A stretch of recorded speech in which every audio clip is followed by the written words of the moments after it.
नमस्कार प्यारे साथियों, आप सभी का स्वागत है आज की इस क्लास में। बात करेंगे मध्य प्रदेश के पुनर्गठन के बारे में और पिछली क्लास में हमने बात की थी मध्य प्रदेश सामान्य ज्ञान या एमपीजीके के सिलेबस के बारे में। देखिए, आज से हमारी क्लास शुरू हो रही है और पहली क्लास है जिसमें हम बात करेंगे कि हमारा जो मध्य प्रदेश है आखिर ये बना कैसे। वर्तमान में जो इसकी फॉर्म हमें जो इसका मैप देखने को मिलता है, ये मैप बना कैसे, इसके पीछे हम बातों को समझेंगे। तो आपको पेन लेना है और एक खाली कॉपी लेनी है, नोटबुक लेनी है, जहां पर आपको चीजों को नोट करते चलना है। अगर कुछ महत्वपूर्ण लगे तो निश्चित तौर पर अगर आप किसी भी एग्जाम की तैयारी करते हैं, एमपीजी के उस सिलेबस में ऐड है, तो ये क्लासेस आपके लिए महत्वपूर्ण होने वाली है। एमपीजी की बात करें, इसे हम मध्य प्रदेश के पुनर्गठन के बारे में पढ़ेंगे, लेकिन एक बात समझने वाली यह है कि जो वर्तमान में मध्य प्रदेश का मानचित्र हम देखते हैं, जो स्थिति देखते हैं, जब भारत को आजादी मिली यानी 15 अगस्त 1947 को भारत को स्वतंत्रता मिली, उस समय क्या वास्तव में यही स्थिति थी मध्य प्रदेश की या इससे कुछ चीजें चेंजेस थी? तो थोड़ा सा हम 1947 की स्थिति को समझते हैं, क्योंकि आज से इतने वर्ष पहले की बात है। उस समय क्या क्या चुनौतियां गवर्नमेंट के सामने हो सकती थी, क्या क्या प्रॉब्लम्स थी, उनके बारे में चर्चा करेंगे। देखिए, एक तो ये चीज थी कि हमारे सामने संविधान सभा थी संविधान का निर्माण करने के लिए। पहली तो ये काम उस समय हमारा 1947 से पहले चल रहा था। दूसरी बात यह कि जब 1947 के पहले की बात थी तो उस समय थे राज्य रजवाड़े, यहाँ पर रियासतें होती थी, यहाँ पर ब्रिटिश प्रांत होते थे, जहां पर ब्रिटिश गवर्नमेंट काम करती थी, उसे ब्रिटिश प्रांत कहते थे। कुछ चीफ कमिश्नरी क्षेत्र हुआ करते थे, कुछ देसी रियासतें थी जो उस समय यहाँ पर राजाओं के द्वारा शासन किया जाता था, लेकिन डायरेक्ट रूप से राजा शासन नहीं करता था। वो शासन होता था ब्रिटिश गवर्नमेंट के माध्यम से, लेकिन वहां पर राजा शासन कर रहा होता था, उसे हम कहते थे देसी रियासतें। तो 15 अगस्त 1947, 15 अगस्त 1947 के बात करें उस समय की, तो यहां पर यह सिचुएशन हमें देखने को मिलती थी। हमारे सामने सबसे बड़ी चुनौती यह थी कि भाई हमें अब देश आजादी की ओर है। 15 अगस्त 1947 को देश आजाद हुआ, तो ये जो सभी देसी रियासतें थी, ये जो ब्रिटिश प्रांत थी, इन सभी को मिलाकर कैसे राज्यों का निर्माण करें, किस प्रकार से अखंड भारत का निर्माण करें। और एक व्यक्ति जिनका नाम आप सभी सुनते हैं, सरदार वल्लभ भाई पटेल, इन्होंने बड़ी महत्वपूर्ण भूमिका निभाई इन रियासतों के एकीकरण में। इन सभी को एकजुट किया और राज्यों में तब्दील किया।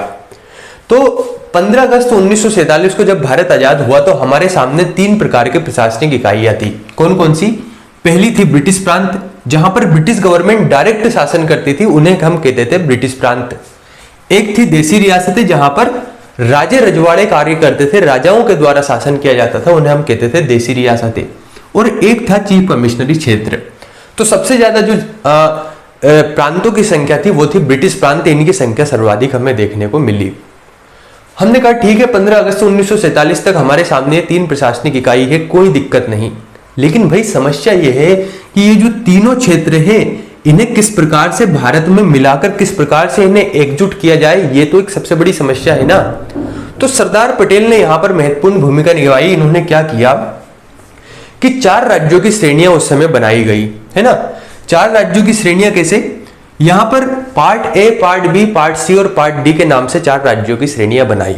अब हुआ क्या, एक बात समझिए। जैसे वर्तमान में हम देखते हैं मध्य प्रदेश है, राजस्थान है, बिहार है, झारखंड है, ये राज्य जो हम देखते हैं ना, इस प्रकार से उस समय राज्य बने नहीं। 1947 में थोड़ी सी स्थिति अलग थी। समझने का प्रयास कीजिएगा उस समय क्या दशा रही होगी, उस समय क्या चुनौती रही होगी। एक तरफ तो भारत को आजादी मिलनी है, एक तरफ आंदोलन भी चल रहे थे, कई सारी चीजें उस समय चल रही होती थी।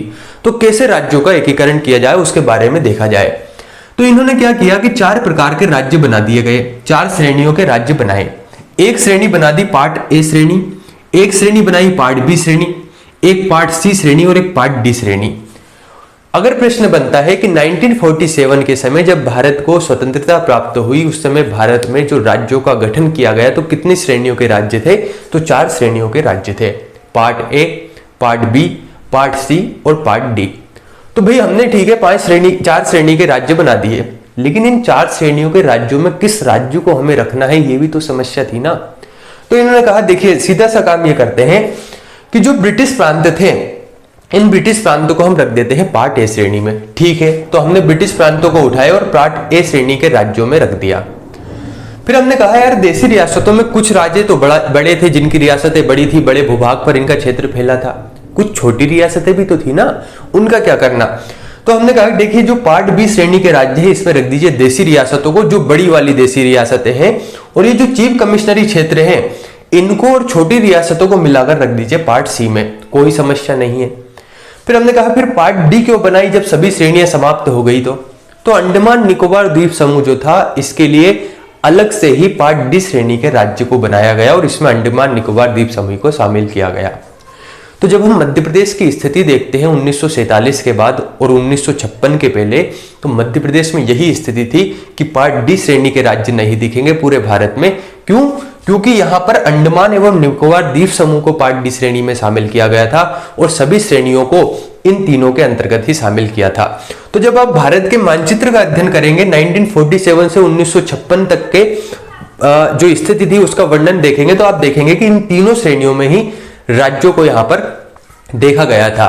तो ऐसी स्थिति में हम इस भ्रम में आ जाते हैं कि अगर प्रश्न बनता है कि कितने प्रकार की राज्यों की श्रेणियां थी, तो क्या यार हम पढ़ते हैं part A, part B, part C, part D तो कहीं पढ़े नहीं, मार साहब ने तो कहीं बताया नहीं हमें। तो ऐसा नहीं करना है, इस भ्रम से बचना है। पार्ट डी श्रेणी के भी राज्य था जिसमें अंडमान निकोबार शामिल था। अब आपने पार्ट ए बी सी बना दी, तो अब ये बताइए कि यहाँ पर जो मेन व्यक्ति होगा वो कौन होगा, उसके बारे में भी तो कुछ प्रावधान किया होगा ना। जैसे वर्तमान में कि ठीक है यहाँ पर प्रधानमंत्री है, मुख्यमंत्री है, राज्यपाल है, उपराज्यपाल है, राष्ट्रपति है।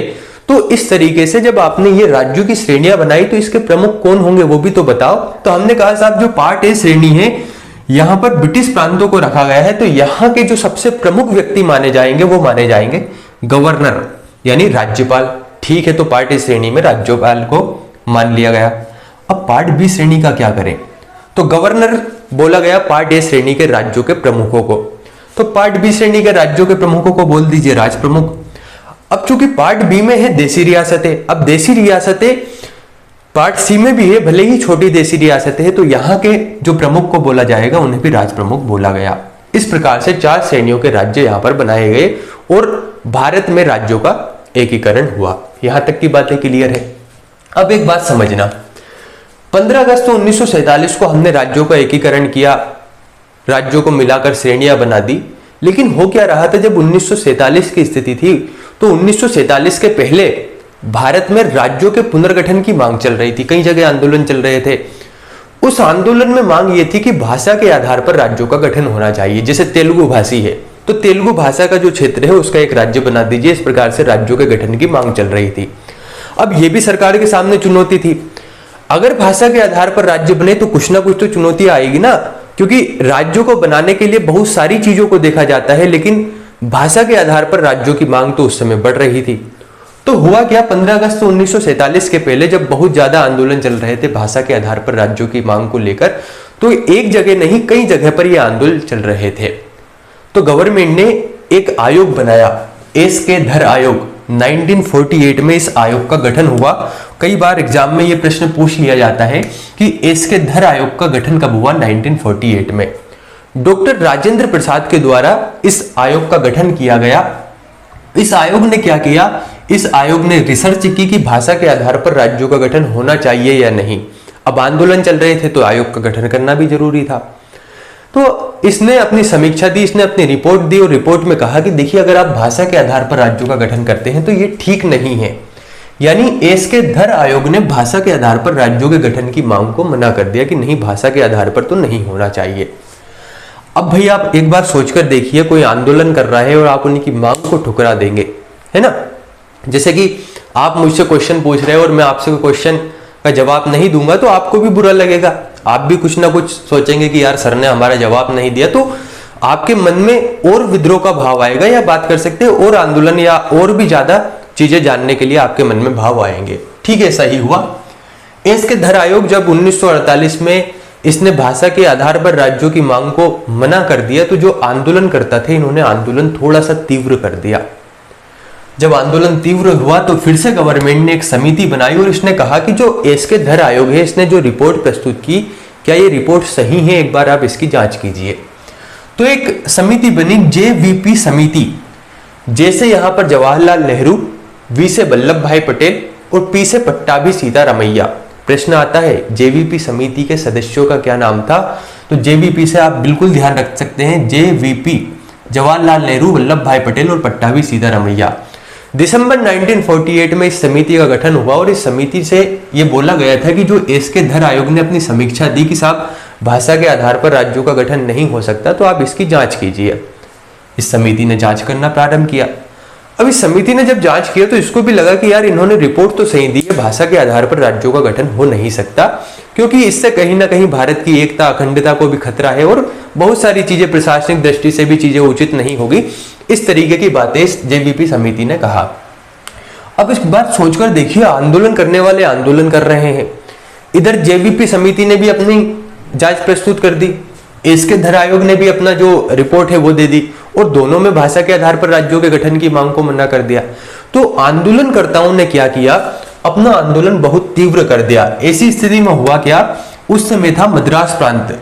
मद्रास प्रांत के जो तेलुगु भाषी लोग थे, इन तेलुगु भाषी लोगों के एक नेता थे पोटी श्री रामुल्लू। पोटी श्री रामुल्लू नाम ध्यान रखना आपको। तो मद्रास प्रांत के तेलुगु भाषियों ने बहुत तेज अपना आंदोलन शुरू किया और इस आंदोलन में इनके नेता थे पोटी श्री रामुल्ली। इनकी आमरण अनशन के चलते मृत्यु हो गई। अब जब मृत्यु हुई तो उस समय स्थिति बड़ी गंभीर हो गई। ऐसी स्थिति में जब आंदोलन बहुत ही तीव्र हुआ तो गवर्नमेंट को पहला भाषा के आधार पर राज्य गठन करना पड़ा, जिसका नाम था आंध्र प्रदेश। 1 अक्टूबर 1953 को भाषा के आधार पर आंध्र प्रदेश का गठन किया गया और क्यों किया गया उसकी स्थिति हमने यहां पर समझ ली। तो प्रश्न क्या बनता है कि भाषा के आधार पर पहला राज्य कौन सा बना, तो वो बना आंध्र प्रदेश। कब बना, 1 अक्टूबर 1953। जीएस में कभी भी चीजों को रटना नहीं है, क्रमबद्ध तरीके से समझना है। यही तरीका होता है, एक व्यक्ति फैक्ट को रटता है और एक व्यक्ति कंसेप्ट को समझता है कि यार 1948 में आया धर आयोग, फिर दिसंबर 1948 को जेवीपी समिति बनी। अच्छा, जब जेवीपी समिति 48 में बनी और इन्होंने मांग को ठुकरा दिया, सब चीजें हुई, तभी 1953 में ये राज्य क्यों बना, तो उसके पीछे की स्थिति हमें समझ में आई। इस तरीके से चीजों को याद रखना है। अब एक बात सोचकर देखिए, जैसे उदाहरण के लिए आप 5 लोग हैं, आप 5 लोगों को भूख लगी है। एक व्यक्ति ने किसी से अधिकार था या कुछ भी मान सकते, किसी से खाना मांगा कि साहब हमें खाना दे दीजिए, तो आपने कह दिया नहीं, खाना नहीं मिल पाएगा। लेकिन फिर वो बोलने लगा कि साहब खाना दे दीजिए, तो उसने कहा कि ठीक है मैं आपको खाना दे देता हूं। तो 5 लोग खाना मांग रहे थे, उदाहरण के लिए समझिएगा। एक व्यक्ति ने कहा कि यार हमें भूख लग रही है, हमें खाना दे दीजिए, तो आपको खाना दे दिया गया।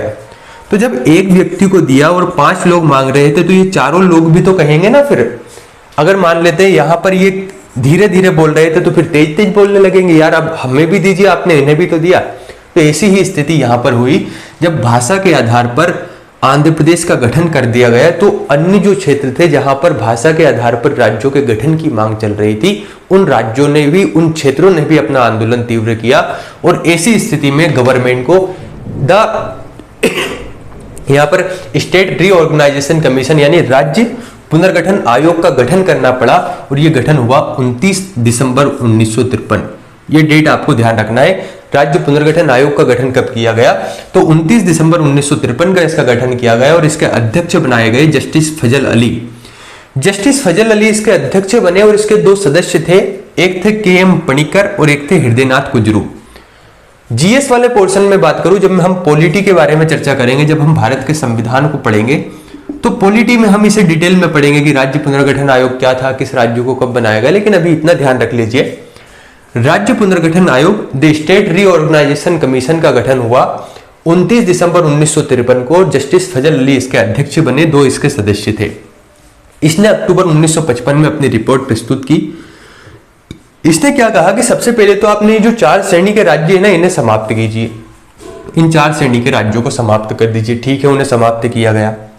दूसरी बात ये बोली, जो गवर्नर वाला पद है ये तो रहने दीजिए, लेकिन राज प्रमुख का पद समाप्त कीजिए। ठीक है, ये भी समाप्त कर दिया गया। और तीसरी बात इसने ये बोली कि 14 राज्यों और 6 केंद्र शासित प्रदेशों का गठन कीजिए। और अगर आप एमपीपीएससी का प्रश्न देखेंगे, शायद जहां तक मुझे ध्यान है 2020 या 2021 2021 या 20 में ये प्रश्न आया हुआ है कि राज्य पुनर्गठन आयोग ने अपनी समीक्षा में, अपनी रिपोर्ट में कितने राज्यों के गठन की मांग को बोला गया था, कितने राज्यों के गठन को बोला गया था, तो 14 राज्यों और 6 केंद्र शासित प्रदेशों को बोला गया था। ये महत्वपूर्ण फैक्ट है, आपको ध्यान रखना है। तो अक्टूबर 1955 में इसने अपनी रिपोर्ट में ये बातें कही और 14 राज्यों और 6 केंद्र शासित प्रदेशों के गठन की बात कही गई। तो उन 14 राज्यों का गठन किया गया। उन्हीं 14 राज्यों में से एक हमारा मध्य प्रदेश था, जिसका गठन हुआ 1 नवंबर 1956। तो अब अगर आपसे कोई पूछ ले कि ये बताओ कि 1956 में ही क्यों मध्य प्रदेश का गठन हुआ, तो ये बात आपको समझनी चाहिए, ये बात आपको याद होनी चाहिए कि साहब यहाँ पर राज्य पुनर्गठन आयोग का इन परिस्थितियों के चलते गठन हुआ और इसी आयोग ने अपनी रिपोर्ट प्रस्तुत की जिसमें 14 राज्यों और 6 केंद्र शासित प्रदेशों के गठन की बात कही। उन्हीं 14 राज्यों में से एक हमारा मध्य प्रदेश था, इसीलिए मध्य प्रदेश का गठन 1 नवंबर 1956 यानी स्थापना हुई, इसीलिए हम 1 नवंबर को स्थापना दिवस मनाते हैं।